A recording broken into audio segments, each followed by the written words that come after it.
So we're going to start talking about the community parts of your projects. And the question is for both of you.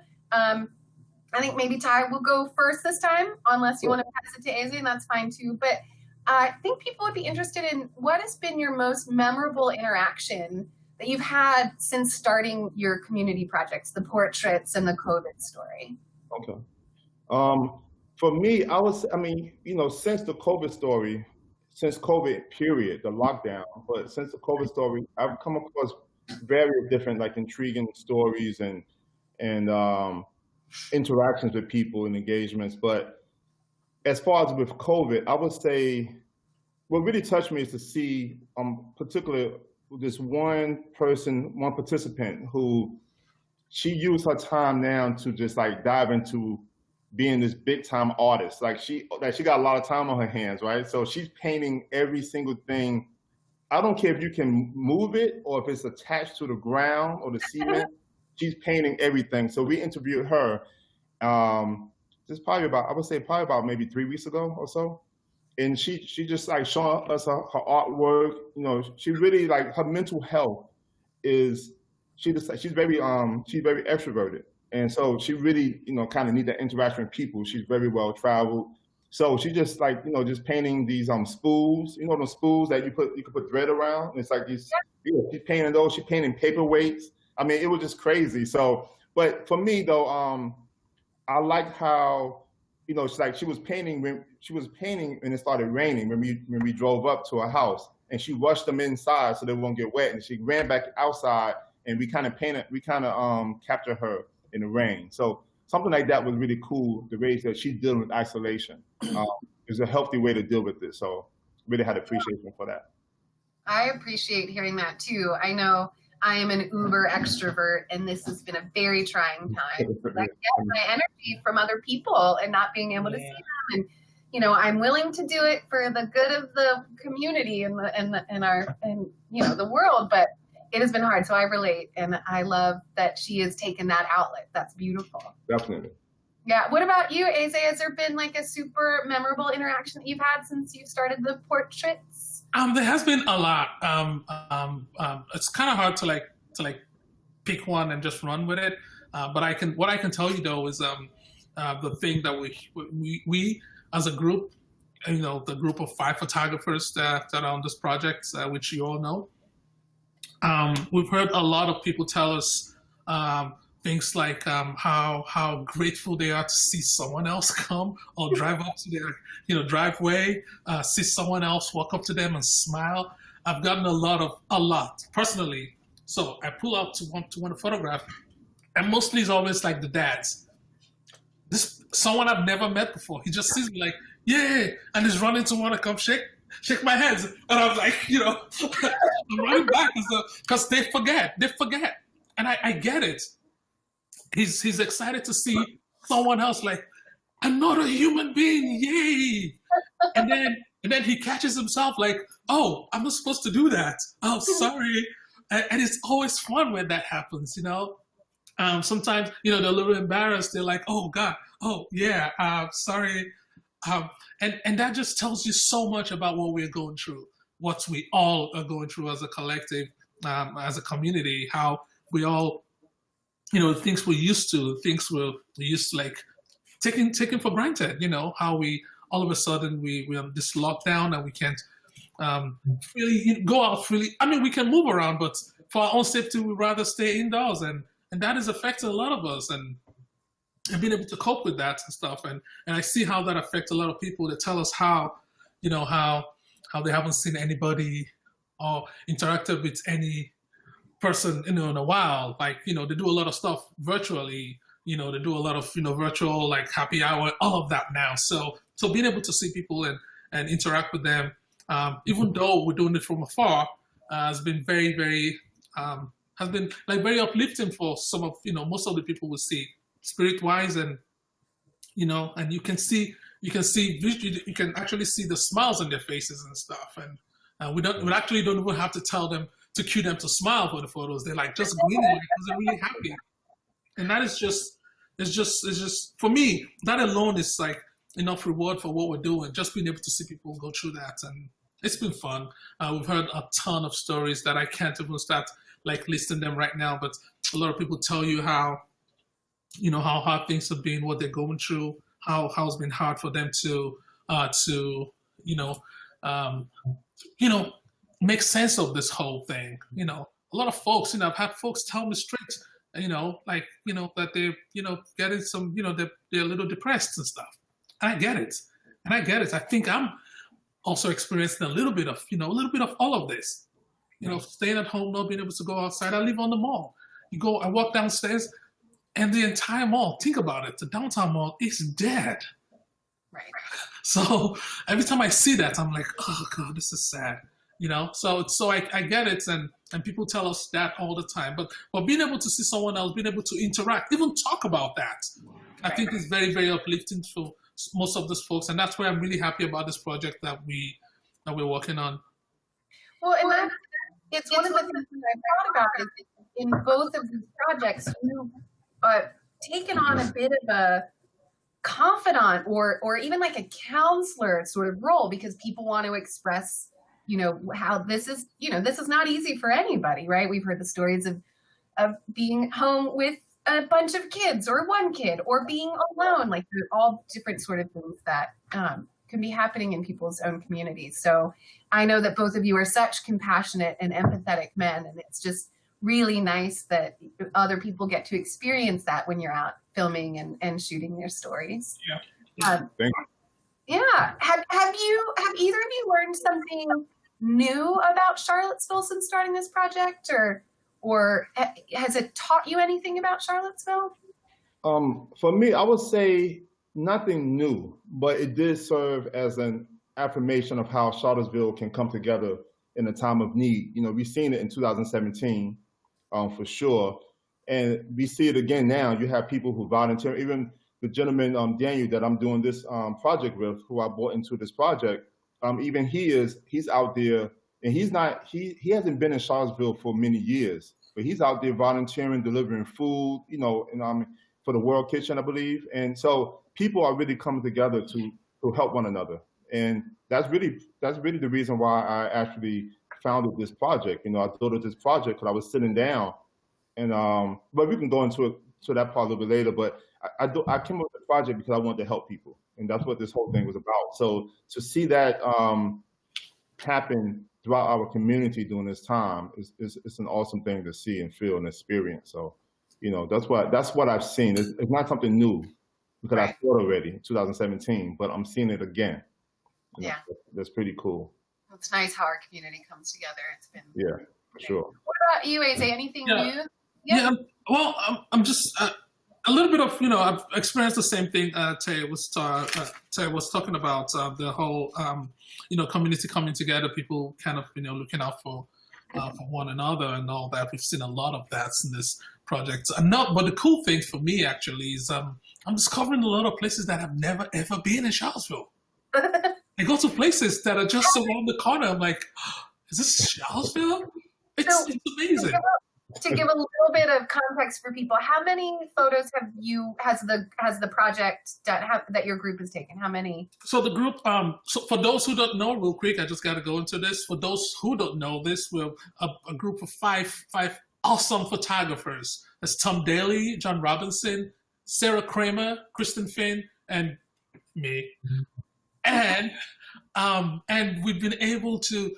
So crazy. When we started this, we thought it was going to be probably like a couple hundred photos, and everybody would be happy, yay. And it just blew up. Like, we just went crazy. And right now, last check, I think we're at 868. The last time I checked it. That's the number of people that have signed up for this project. We have photographed about 800 of those, if not 820 of those. So that gives you an idea of how amazing this project has been. Of course, it's gotten us we've been working very hard at this, so we're busy. Let me just put it that way. And we're not not happy about that. We're really excited about it, but it's been a lot of work. labor of love, if you want to call it that, because a lot of these folks, a lot of brilliant photographers that I just mentioned their names, are really excited to do this, and we're doing, a whole lot of what we're doing is to give back, and I'm really excited about what we're giving it back to. We're giving it back to art. Yeah, we're helping fellow artists who are home, who cannot, because we are privileged artists, photographers. Think about it. This whole pandemic and all that, so it made it so that a lot of artists cannot express their art or express themselves. But being photographers and filmmakers, we have that opportunity. We have that ability to tell the story while keeping our distance, so we can still go out there and get stuff done. Even though most of us have lost, if not 100% of our, the gigs that we have signed up, but yet we can still go out and do something for the community. So for that, we're grateful, and that's part of some of the cool things that have come out of this project. So one of the I want to talk a little bit about what you said about the storytelling, and the next question I want to get at is why does storytelling matter during a crisis? And I'm going to give you a second to think about that while I talk about something Eze said about the money going back to artists. So two amazing arts nonprofits in town, the New City Arts and the Bridge Progressive Arts Initiative, combined forces to create an artist relief fund, small mini grants for artists who have lost income because of this. And when the Portrait Project was started, they committed 50% of the donations that they were taking for the pictures, which is a sliding scale. It is $0 to $250 or more if you want. But it is also free, so please take advantage of that. But they've been giving 50% to this artist relief fund, and it has been going directly into the hands of artists. And it's such an amazing gift that you've given us. So thank you so much, Eze, and the rest of that rock star roster of photographers in town. Yeah, thanks, guys. If you're watching, I know you guys are watching. Thank you so very much for being part of this project. So much. Yeah. So talk to me about why storytelling matters. You're both amazing storytellers. I know both of your work really well. And so why does it matter, particularly during a crisis? For me, I believe storytelling is the most relatable thing a person can do, right? Storytelling serves as like the thread, right? And humans serve as the fabric. So when you connect those two, you really truly see the commonalities. You kind of come together. You have shared experience. You express shared experiences, and you can't do that. Well, no, you can, because you can do it through paintings and photography. But when you're storytelling, you really truly setting that stage to really show people how we may look different. We may be on different aisles of the political side. We may speak differently, different languages, but we all have stories to tell. We all have stories to tell. I could tell my own story, my own personal story, and I guarantee you someone out there is going to be able to relate to it. So it's really truly the thing that I would say that it kind of I hope that it serves the community well even with our project, with your COVID story. The whole idea of it, as I stated, is to tell the story, show the commonalities within us, within our own community, because it's really important for us to hear these stories, because sometimes during a crisis, we look at ourselves as on a deserted island. And those who are extroverted are really struggling right now. I talk to many people, even outside of this project, and just kind of like, with these individuals telling me how they're really suffering and how they're really trying to fight depression. I can look in their eyes and see how they're struggling. So I think telling these stories during this time is the only way for people to be like, okay, someone is struggling the same exact way. They are suffering from the same exact thing. Because I'm losing my mind, and so when you're telling these stories, people are able to relate to them. And I think any good story is relatable. When I teach a documentary filmmaking workshop at PBCC, the first thing I say is every good story is relatable. If it's not relatable, I guarantee you it's not a good story. Only to that person, telling the story, maybe that person may say, "Oh, yes, this is an amazing story." It's not a good story if it's not relatable. And that's such a gift that you're giving to people to be able to express their story so they don't feel alone and they can be part of this, community that we desperately need right now. We need ways to connect. We need, sorry about that. And so, yeah, thank you. Is there what's the plan for your stories? Can we see them now, or is it going to be produced later? Is there ways we can interact with the COVID story? Well, we're going to put those out later. We are documenting 30 stories.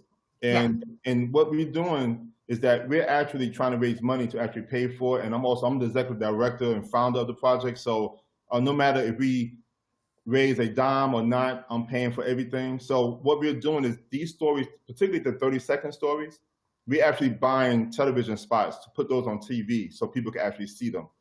And all those same 30-second spots would also be on social media. So I'm buying ads. I will post them, but we're actually buying ads because if I post them on my page, it doesn't mean that, a good amount of people are going to see it. So you got to buy the ads, and you have to put your money where your mouth is at. So that's what this whole thing is about. And that's why we're only doing 30, because if you're buying ads for the 30-second commercials and 60-second commercials or stories, that could go to 20, 30 grand quickly. So my budget, I'm trying to budget between 6 to 10 grand, and hopefully we could raise some money to our GoFundMe page. And if we don't, then I still got to pay for it myself because I need to get these stories out. So we're planning its release, within the next few weeks, because COVID is going nowhere, unfortunately. Your COVID story will always be relevant because COVID is going nowhere if you see the spikes around the country. So. Good. Well, keep us posted and we'll be sure to follow you. It looks like Alex put in a link into the chat, so those who are watching can check that out here. Thank you. Yeah, which is great. Aze, what about you? Tell me about storytelling during crisis. Yeah, I was gonna jump on that real quick. I think it's very important the kind of story we tell, because as artists we decide what story we want to tell. Think about this. As a photographer, what I do normally, what I do. I walk the streets. I photograph people. Charlottesville. I do photojournalistic work. I do weddings. All of that. Those are stories. Those are things I decide to want to do. So the same way I can decide, or I could have decided, to tell the grim stories of this COVID experience. I could have decided to go and photograph the empty stores, the empty streets, the padlocked, stalls, whatever, the grim stories of this. But we decided as a group to tell a better story of this event, of this crisis that we're going through. And that's where storytelling really matters. How do we want to remember this? Do we want to remember it as, that very terrible thing that swept through the world and brought everybody down, and or we want to tell a happy story, or do we want to make a better memory? Okay, yeah, that's it. Do we want to make a better memory of this crisis that we're all going through? Somebody I photographed about a month ago said something that really stuck. He said all the photos he's Googled photos about the Great Depression and all of that. And all that comes up, or whatever you Google photos like that or stories like that, is all the sad part of it. People trying to, lining up to get food, just all the sad part of it. Why is that the part that we're telling? I'm not saying there's not a story to be told there, but I'm thinking, hey, there's a better story to be told. There's a better story. There's a story of the mom sitting out and her 3-year-old son wearing like a Spider-Man cape or whatever and going, I'm Spider-Man or Superman, I'm going to save the world. I'd rather hear that story, because we all experiencing this together. We all know how hard this is. So we don't need anybody to remind us of that. The part that we need somebody to remind us of is that we're all together, we're in this together, and we can all still smile. We can all still be together as a family. We can all still have fun. And that is the story we have chosen to tell. And that's where I think, storytelling is very, very important in this. Because, a lot of folks, like I said, tell us stuff that they're experiencing and all that. We can only hear those. We can't really express those things in our photos. But the story we're telling through our project is a story of a community coming together. And every single time somebody says something online about the project, they're telling us, hey, I just saw somebody that I know, this family, they're doing so well.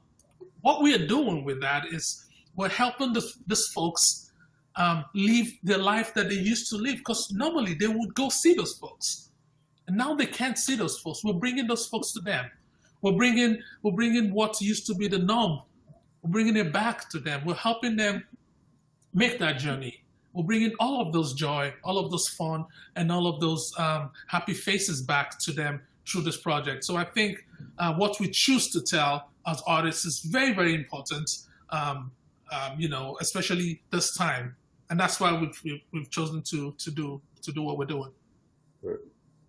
That's awesome.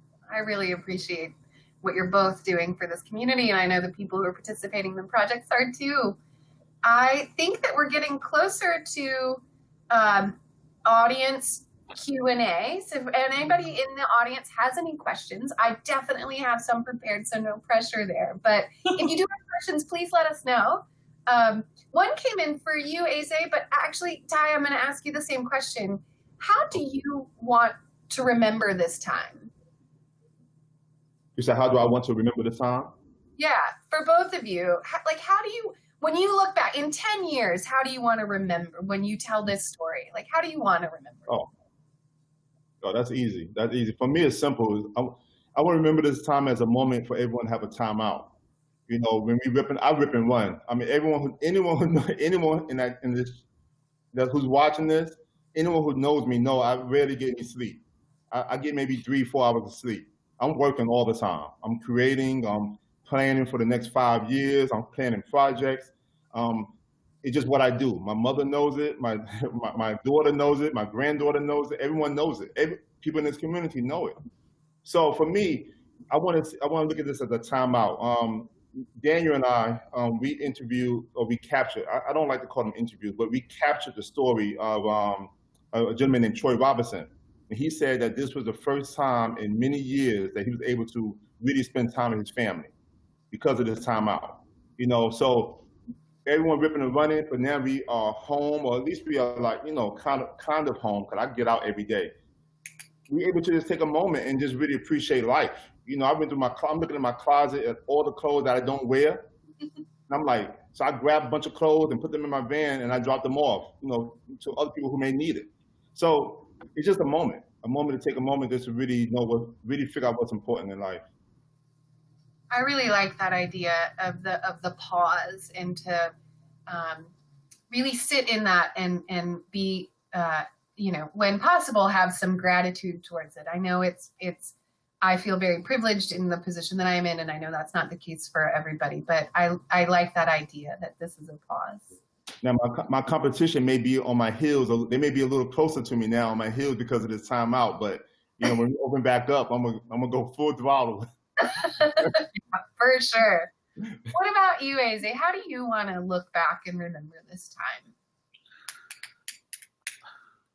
time? I think if you had asked me this question probably 2 months, or like, you know, before we started this project, my answer would have been different, very, very different, because it was hard. For me personally, it was very, very hard to, you know, stay in my apartment, you know, not interact with anybody, you know, all of that. The same thing we're all experiencing.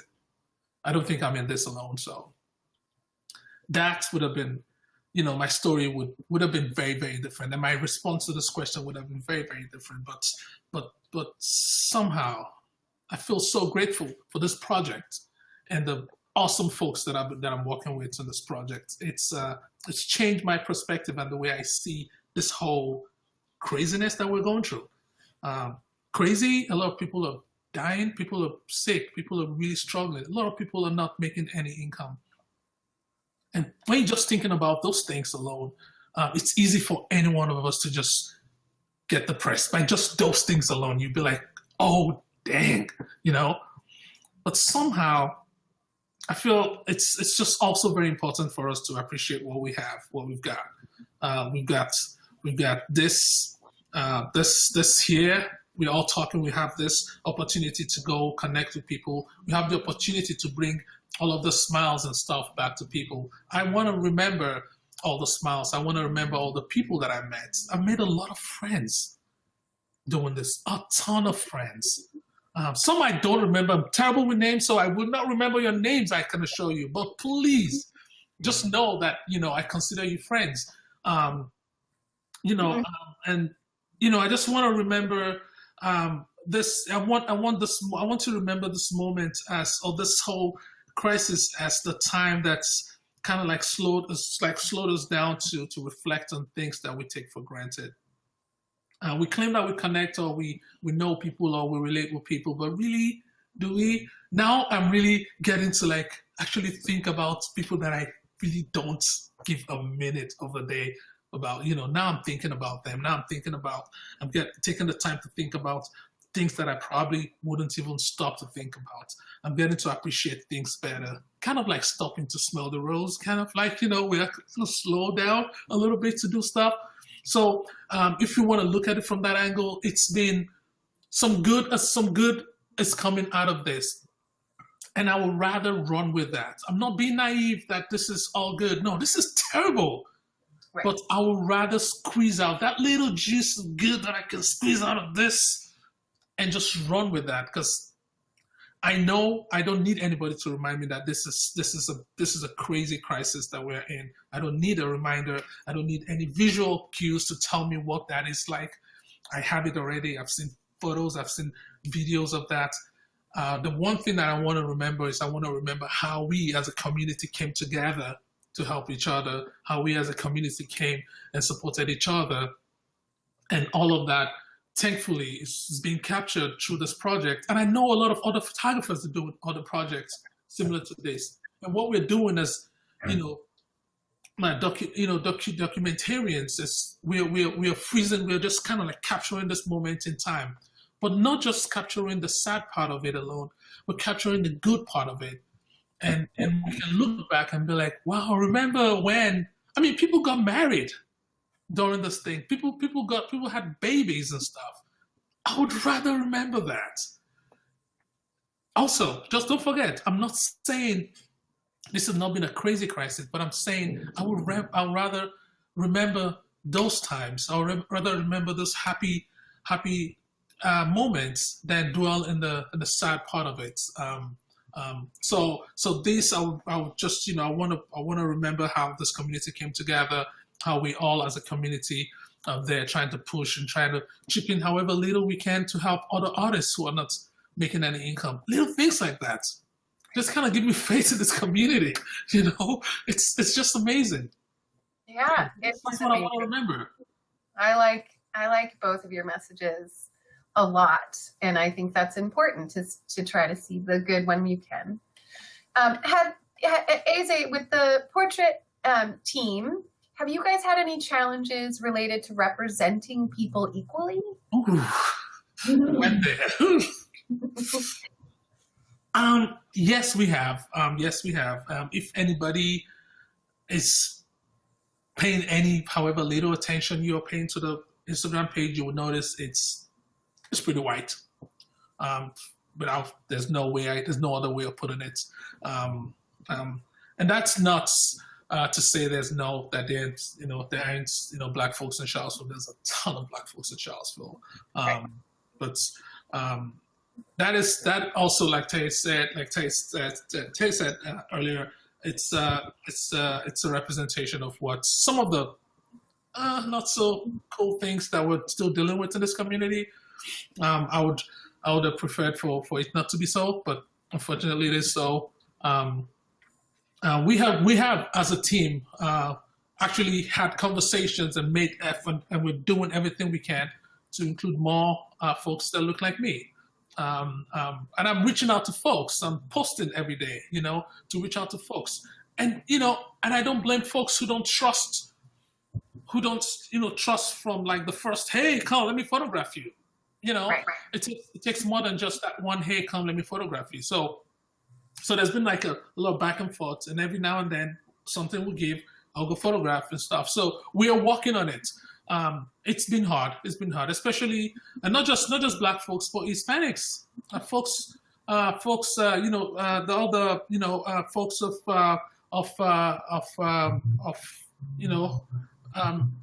some of the Mexican folks we have in town, some of the folks from other cultures that we have in town. A lot of them, I'm sure, want to be part of this project, but thanks to the orange guy, folks are not very comfortable showing their faces. Doesn't mean they're not part of this town. They're part of Charlottesville. This question that you asked me actually has been, this actually really got me worried so much that I started the hashtag #WeToo and the idea was like just to post something and I just tried to like tell people like, hey, you are part of this community. As in, I don't give a flying donut to what someone else is saying. I don't want to get you in trouble, but you are part of this community. You make Charlottesville what it is. Every single person contributes one way or the other to making this community what it is. And when we're trying to represent this community and tell a story of this community and we're telling it from one side, and which is not anybody's fault, people signed up, people like, hey, come photograph me. And, a lot more of the white folks said, hey, come photograph me. We're not going to say no, but I would rather go photograph, some other folks, which I think we can get there, but it's going to take time. It's going to take a way. We're going to find a way of working around it. I will tell you this, and I'm telling all of you that are listening, so you guys can feel this. We've even talked about photographing some folks that are not very comfortable putting their faces out there because they want eyes to come right in their community. We've talked about having them turn their backs so we can photograph their back. Can you imagine that's what we are resulting to doing because of the crazy, stupid policies that we're having to deal with in this country? It is very sad. It is unfortunate, and it shouldn't be. But that's where we are right now, and we're doing everything we can to accommodate those folks and find a way to make them part of this. As a matter of fact, we're photographing a lot of them without posting their photos. We don't necessarily have to post everybody's photos. So we just want to photograph them. And don't forget, all the photos we're taking, we're sending those folks high-resolution digital photos. So it's kind of like we're doing family portraits for all these folks. So I'd rather go do family portraits for these folks and not post their photos just to make them have that same sense of belonging, like they're part of this community. So we are doing everything we can. It's hard. It's been very, very hard, but we're getting there. Good. And we can do better as a community. We can do better. I agree. And thank you for all the ways you're coming from to try to fix, fix isn't the right word, but to try to be as inclusive as possible. And, yes. And everyone who's listening, tell your friends about this. Get them involved. Please, yes. Ty, what about you? Has your project, have you experienced any of the same things with your project? No, I'm very, if you know me very well. So I'm considered the diversity guy in Charlottesville. All my events and everything is about diversity. The stuff I do for the Virginia Film Festival and other organizations is all about diversity. So I don't have that issue because with intent, I plan accordingly. And I look at the people who are contacting me to, for me to capture their story. And like I stated before, we're only capturing 30 stories. So I'm able to be selective with who I capture.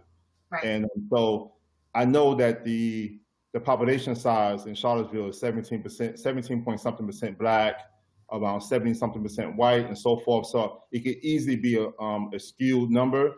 But with intent, someone may contact me and I may say, okay, well, I make the hard decision on who we capture.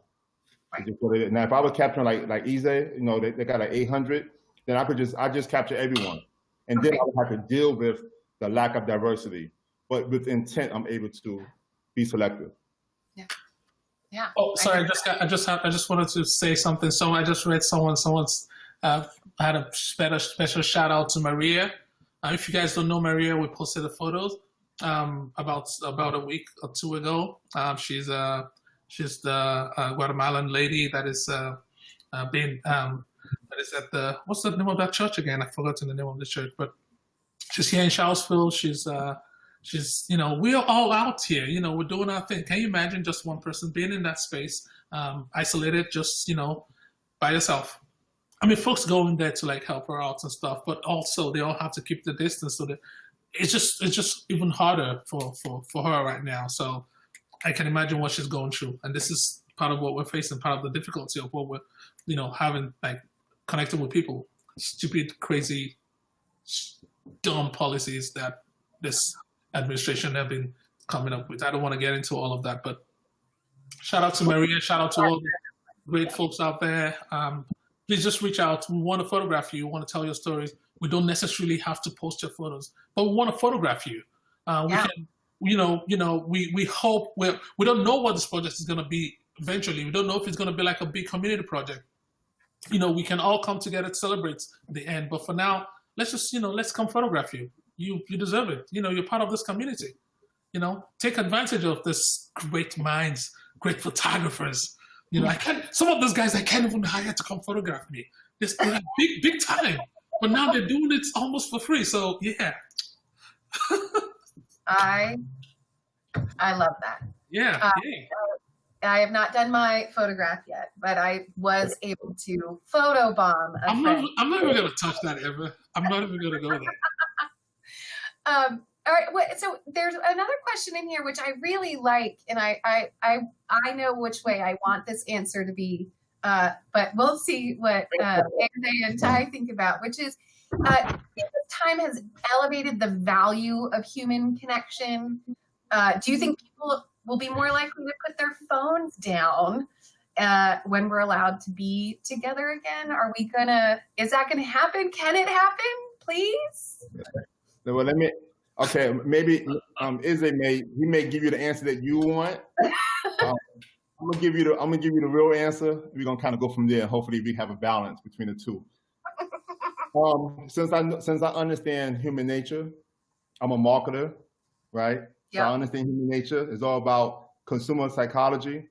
Facebook, Instagram, and all these social media platforms have strategically tapped into the psyche to make you addicted to social media and to your phones. That's the reality of it. Now, what I say that people do not value and do not long to reconnect physically, definitely, we are humans. That's human nature.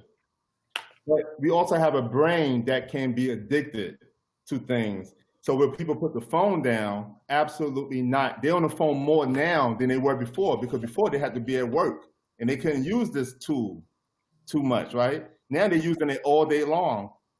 And it's the same reason why I just shot a branding video for a client and two clients. And I told them this is the time for you to push that branding video for free online without you buying the commercials on on television and so forth, because everyone is online right now. You can put your brand in front of them.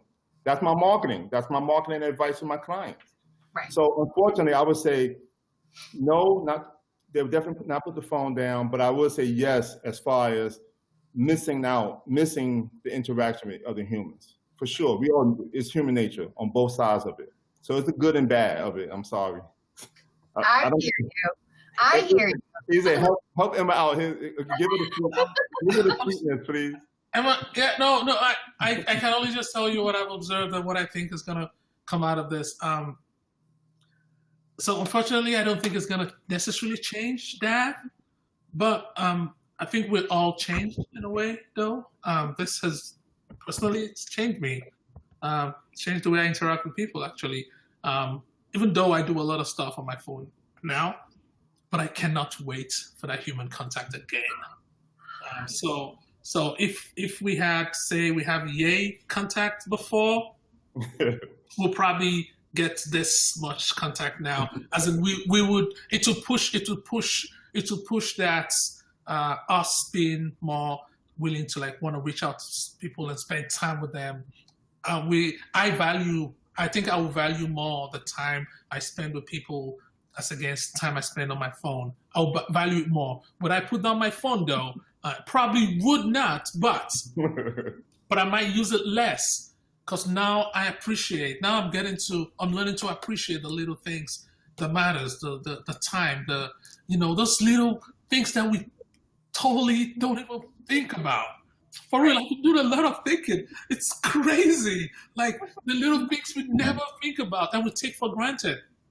Now I just want to, for real, now I'll pay anybody to just, make all this go away so I can just like chill and just talk with somebody forever. I would do that now. So this whole crazy crisis has changed us as a human, as as a collective, community, in that direction. We've kind of been nudged towards that, being more, when this whole thing it's over, let's try to connect with people and all that. But unfortunately, so it's a double-edged sword. Unfortunately, COVID is saying no to that, though. COVID is kind of discouraging us from doing that.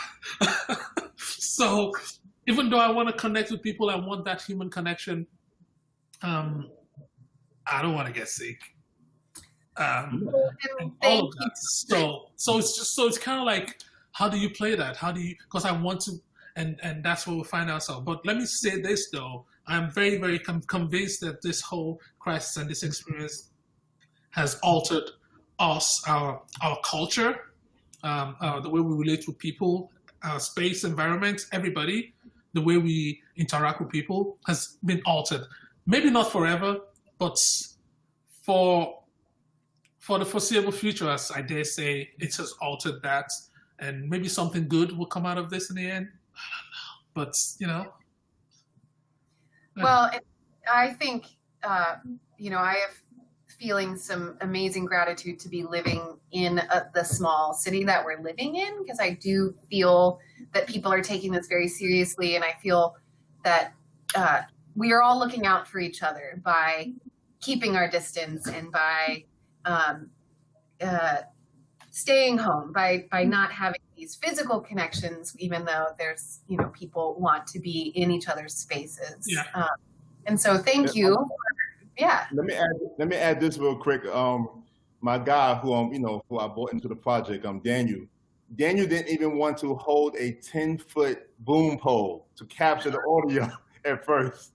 I had to talk him into, look, man, you 10 feet away, man. I got a long boom pole. You'll be fine. So we are being responsible. Right. And we have these all day long too. We putting these on and we doing what we're supposed to do as responsible as possible, without being stuck in the house though. Right. Cool.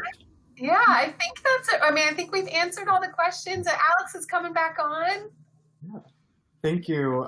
Yeah, that was awesome. That was such a great talk, and it's just so wonderful to hear very passionate people expressing about the project. Thank you, everyone. Thank you, Emma. Thank you, Ty. Thank you, Eze. This has been wonderful, and I look forward to seeing everyone back for another round of ComCom in the future. Yeah, this is amazing. Right. I really appreciate you. Thanks, you guys. So I really enjoyed this. Really, for real, enjoyed this. Let's go. Me too. Great. Good to see you, Emma. You. Yeah. Good to see you. Let me know when to come photograph you. I just put you on blast right now. Being held accountable. Okay. I just put you on blast. I'm in. I'm always hugging Emma. So Emma, you're gonna get a hug COVID or not. Just have your mask on. Oh, God. Just have your mask on. That's all. Okay.